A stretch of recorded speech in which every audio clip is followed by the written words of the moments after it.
Parmi les victimes de ces attaques sanglantes, il y a un homme originaire de la région de Montréal.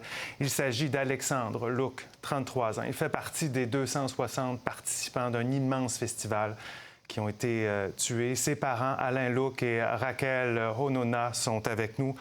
D'abord, bonsoir. Au nom de toute l'équipe de Nouveau Info, je tiens à vous transmettre nos condoléances et merci d'être avec nous dans ce moment difficile.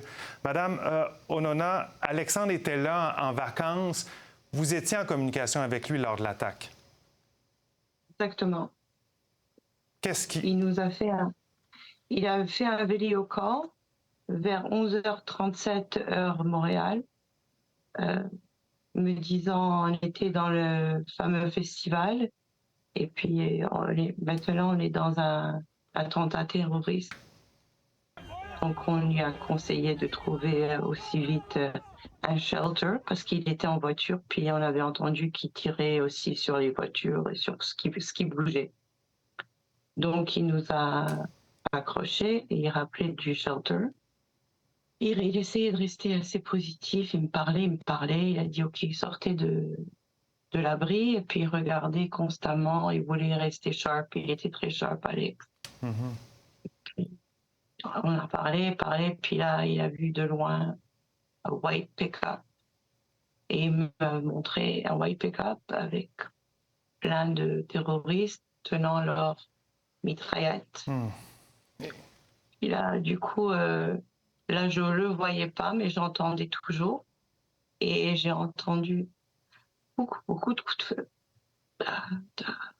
Un film d'horreur. Puis ensuite, j'entendais plus rien. C'est dur à dire, c'est dur à entendre, mais ce que je comprends, c'est que vous avez assisté en direct à son assassinat. Exactement. C'est horrible parce que votre fils, M. Luc, était là en vacances. C'était pas un militant, c'est un touriste. Pas du tout, exactement. Lui, les dernières années, il habite au Mexique, donc il est entrepreneur, il a des boutiques de soins de beauté. Et en général, en été, c'est la saison morte, donc il a décidé de partir en vacances en Israël, rencontrer des copains. Et ironiquement, il devait rentrer la semaine dernière, mais il a décidé de prolonger d'une semaine pour...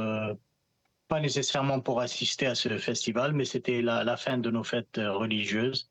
Il a décidé d'extensionner une semaine et malheureusement, le destin a choisi de le prendre. C'est horrible.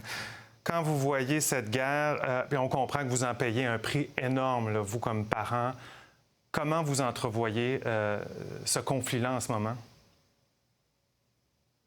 Moi, j'appelle pas ça un conflit, j'appelle ça des actes barbares terroristes. Sur des innocents, des jeunes qui sont en train de danser dans un festival. J'ai vu, comme vous sûrement, des bébés se faire kidnapper, des grands-mères. Donc, je vois ça comme ISIS, il n'y a rien de différent. Et je vois ça comme un cancer qui doit être éliminé. C'est pour ça que vous acceptez de parler, c'est pour dire à tout le monde qu'il y a des innocents qui sont tués en ce moment, dans ce coin du monde? Absolument, il y a des innocents. Nous ne sommes pas les seuls. Il y en a plusieurs qui sont dans notre situation. Mais là, c'est proche de chez nous, ça vient nous chercher directement. Donc, c'est d'autant plus dur. Madame Honona, Monsieur Luc, merci beaucoup d'avoir été avec nous ce soir, d'avoir partagé cet horrible moment. Merci d'avoir été avec nous et bon courage. Merci à vous de nous avoir donné l'opportunité d'en parler.